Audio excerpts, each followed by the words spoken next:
Hey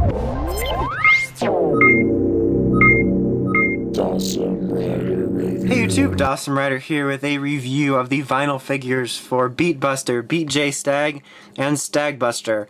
It's quite a while after most of them released, just because they released weird. These two released together in May, I believe, and this one in June, so because they debuted an episode apart, they did them farther apart, so I was waiting to get all of them, and I'm sure you completely cared about that.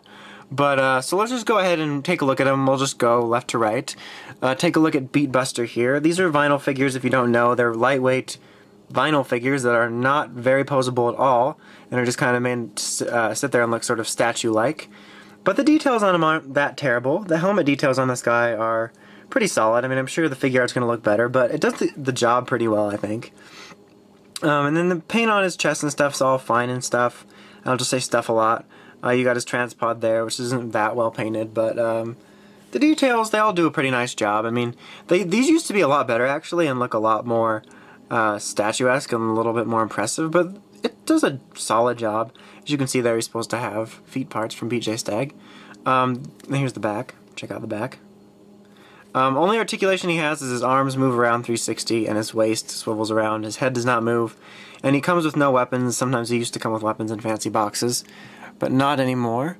And then you have Beet J Stag, which is their Buddyroid, which basically, by their Buddyroid, I mean his Buddyroid, and he actually transforms into him, which is unique.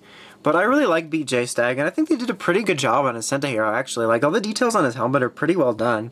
I mean, obviously, like I said, the figure art or other figures will be better, but for the vinyl, it's actually pretty nice.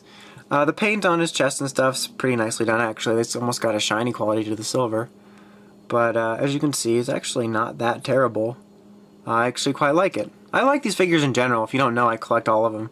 So, I just like them in general, but they did a really good job on him, I think. I think out of him and Beet Buster, he was the better one. Same deal with the articulation here. 360 arms, both of them. Waist, no head movement.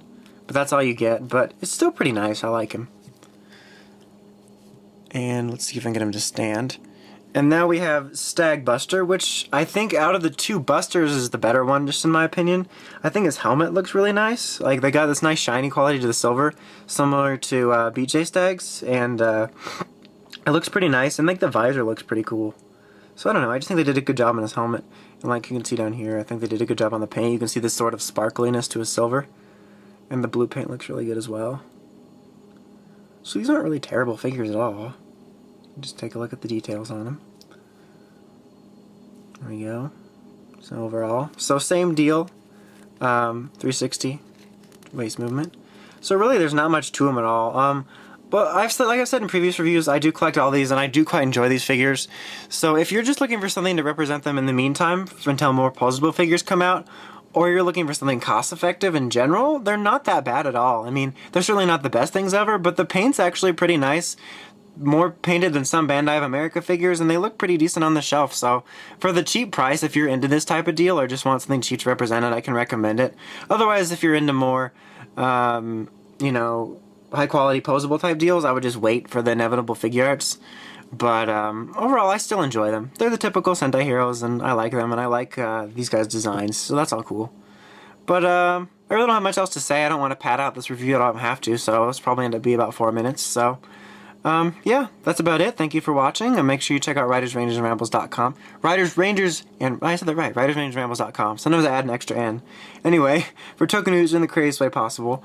Until next time, it's Dawson Rider, signing out.